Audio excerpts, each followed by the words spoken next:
Será que existe um jejum certo para cada situação? Muitas pessoas fazem essa pergunta e perguntam ainda qual jejum devo fazer para restaurar um casamento? Existe um jejum específico para a libertação? Qual jejum devo fazer para buscar direção de Deus? Será que Deus aceita qualquer tipo de jejum? Essas são dúvidas muito compreensíveis e eu vou estar respondendo essas perguntas. Afinal, a Bíblia apresenta diferentes ocasiões em que homens e mulheres jejuaram diante de Deus.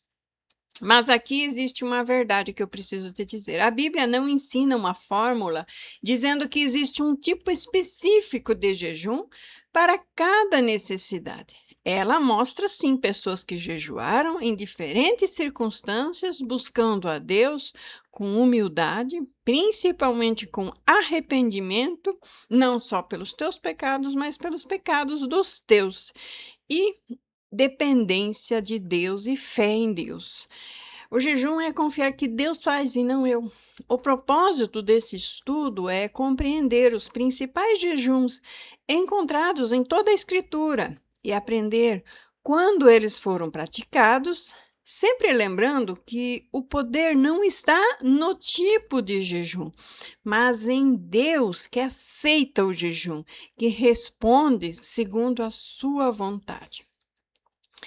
O jejum bíblico. Jejum é uma prática voluntária de renúncia do ego, geralmente de renúncia também de alimentos, por um período determinado para se dedicar mais tempo à oração, ao arrependimento, à adoração e à busca da vontade de Deus. O jejum não é para obrigar Deus a agir. Nunca foi. Também não é uma moeda de troca. Por isso que os fariseus, os religiosos, jejuavam, e Deus não atentava para isso, como dizia em Malaquias.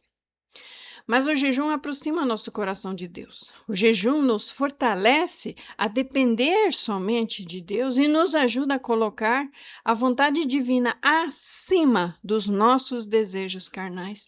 Por isso que o jejum anula completamente o desejo das carnes.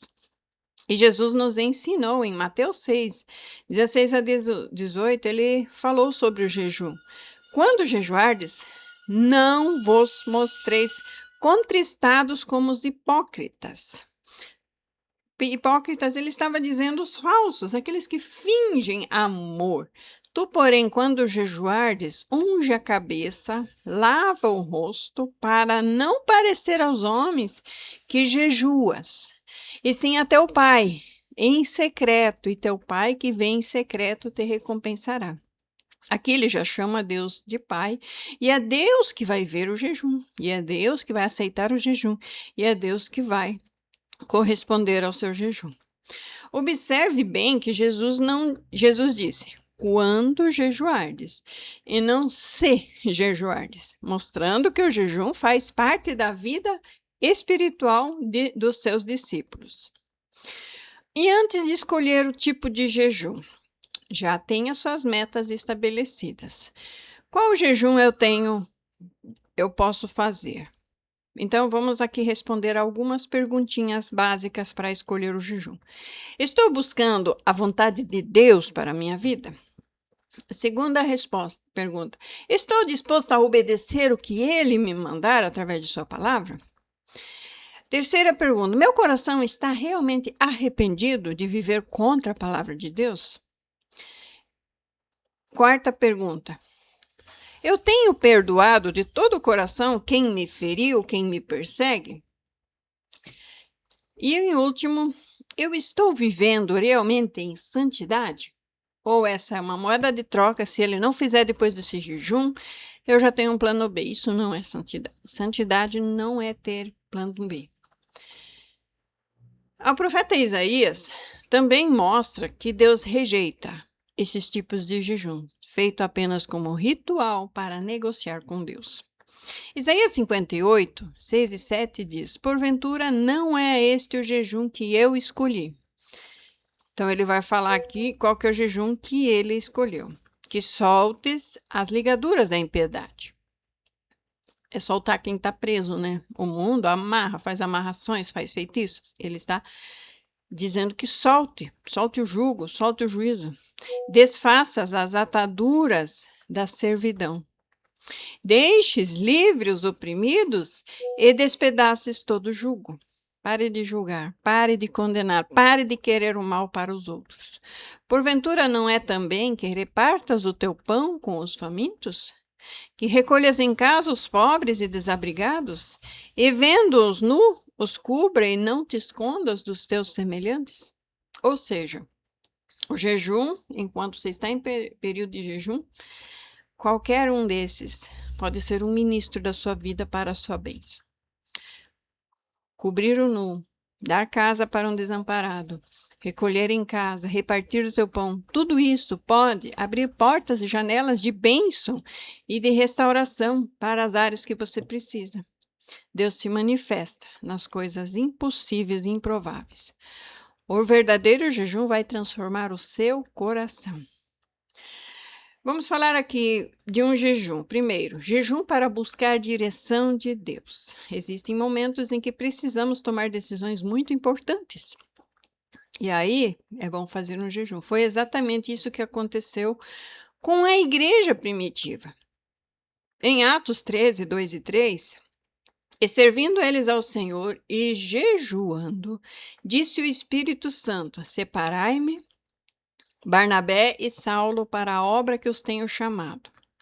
Então, jejuando e orando e impondo sobre eles as mãos, os despediram. Jejuando e orando. Então, quando foi para tomar essa decisão de os despedir para um campo de missões, foi feito jejum e oração. Quando fazer esse tipo de jejum? Antes de decisões muito importantes, antes de mudanças de trabalho, antes de ministérios, antes de casar, antes de mudar de uma cidade para outra, antes de tomar grandes escolhas na sua vida.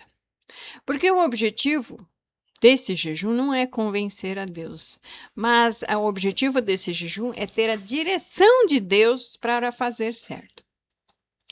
O segundo jejum que eu vou falar, que é o mais famoso de todos, que é o principal de todos, que realmente costuma virar histórias, é o jejum de arrependimento. Então, quando Israel reconhecia os seus pecados, frequentemente buscava o Senhor com jejuns. Joel 2, 12 e 13 diz assim: ainda assim, agora mesmo, diz o Senhor, convertei-vos a mim de todo o vosso coração. E isso com jejuns, e com choro, e com prantos, rasgai o vosso coração, e não as vossas vestes. Esse jejum demonstra quebrantamento. Daniel orou e jejuou pelo povo de Israel em Daniel 9, e Deus o respondeu.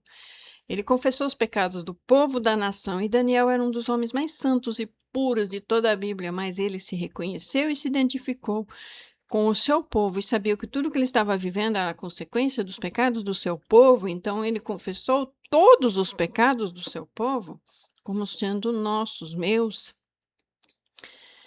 O terceiro jejum é um jejum para tempos de crise.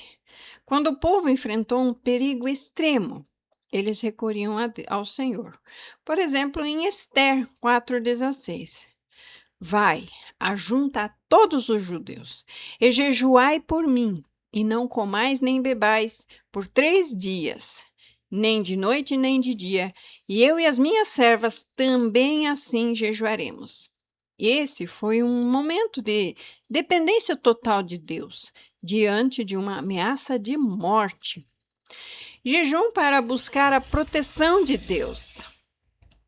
O quarto jejum é para ter proteção, para ser protegido. Esdras precisava atravessar um caminho muito perigoso. E ele não pediu soldados, ele buscou a Deus. Em Esdras 8, 21 a 23, então apregoei ali um jejum ao rio Ahava, para nos humilharmos perante o nosso Deus, para lhe pedirmos jornada feliz para nós, para nossos filhos e para tudo o que era nosso. Jejuamos, pois, e pedimos isto ao Senhor Deus, e moveu-se pelas nossas orações. Ou seja, Deus ouviu esse jejum, essa oração e lhes deu uma boa jornada para chegarem à terra de Jerusalém. Em quinto lugar, temos agora o jejum para intercessão pela família. Embora a Bíblia não descreva um jejum específico para famílias e casamentos, mas ela apresenta inúmeros exemplos de intercessão em favor de outras pessoas. Interceder em jejum por um cônjuge, por filhos ou por familiares pode ser uma expressão de amor, de dependência de Deus e de perseverança. Entretanto, o jejum não substitui a vontade de Deus e também não garante um resultado específico, mas ele deve ser acompanhado de orações, de obediência, de santidade e principalmente de arrependimento e confiança de que Deus faz. Agora, um jejum para buscar intimidade com Deus. Esse também é um dos melhores de todos. Jesus jejuou antes do início do seu ministério público. Em Mateus 4, 1 e 2 diz: Então foi conduzido Jesus pelo Espírito ao deserto. E depois dele jejuar 40 dias e 40 noites, ele teve fome. O foco principal do jejum de Jesus era o ministério público dele. Preparar-se espiritualmente para cumprir essa missão recebida diretamente do Pai. E em sétimo lugar, vemos o jejum parcial de Daniel. Daniel decidiu não se contaminar. Daniel 10, 2 e 3. Naqueles dias eu, Daniel, estive triste por 3 semanas completas. Manjar desejável não comi, nem carne nem vinho entraram em minha boca. E esse relato nos inspira e inspira os cristãos a praticarem um jejum parcial, conhecido também como jejum de Daniel. E a Bíblia o descreve que Daniel fez naquela ocasião porque ele era escravo no Egito, mesmo tendo muita autoridade, ele ainda era um escravo no Egito. E ele tinha que trabalhar. E uma pessoa que tem que trabalhar, muitas vezes, não está no monte, não está no deserto. Ele tem que ter uma certa alimentação básica para se manter de pé, ativo para a lida. Então, ele simplesmente jejua as coisas desejáveis, vai comer só o necessário. A Bíblia descreve, mas não o apresenta como uma regra obrigatória para todos os crentes. Tem algumas igrejas que fazem só o jejum de Daniel, mas podemos fazer os outros jejuns também. Qual jejum fazer para cada propósito? Vou dar mais alguns exemplos. Em vez de pensar em uma fórmula mágica, podemos aprender com alguns contextos bíblicos, por exemplo. Para buscar direcionamento, jejum acompanhado de oração e disposição para obedecer, como Atos 13. Jejuns de arrependimento, que eu acho fundamental sempre fazer, ainda mais por família, é um jejum de quebrantamento sincero, Joel 2. E em tempos de crise, jejum unido à confiança com Deus, Esther, capítulo 4. E para proteção, jejum com humildade e dependência de Deus. Para intercessão por outras pessoas, jejum em favor da família, da igreja, dos necessitados, confiando na soberania de Deus. E por último, para crescimento espiritual, jejum voltado à comunhão com o Senhor e à obediência à sua palavra. Os propósitos do jejum sempre devem estar alinhados à vontade de Deus revelado nas suas escrituras. Porém, o jejum nunca substitui a obediência à sua palavra. Uma pessoa pode jejuar muitos e muitos dias e continuar em desobediência. Isso não agrada ao Senhor. O profeta Samuel declarou: Tem porventura o Senhor tanto prazer em holocaustos, sacrifícios, quanto em que se obedeça a sua palavra? Eis que obedecer é melhor do que sacrificar. 1 Samuel 15, 22.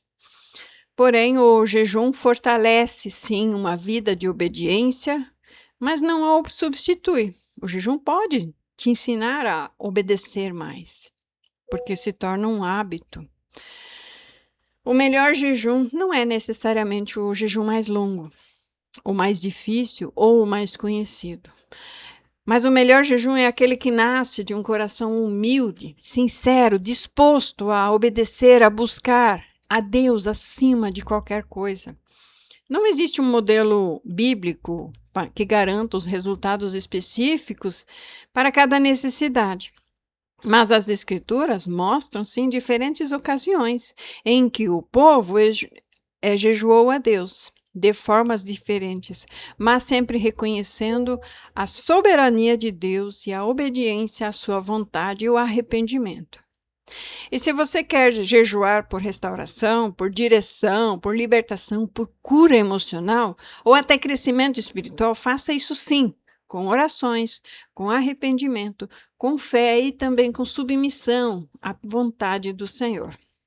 Assim, o jejum deixa de ser apenas uma prática externa e se torna uma expressão da sua comunhão com Deus.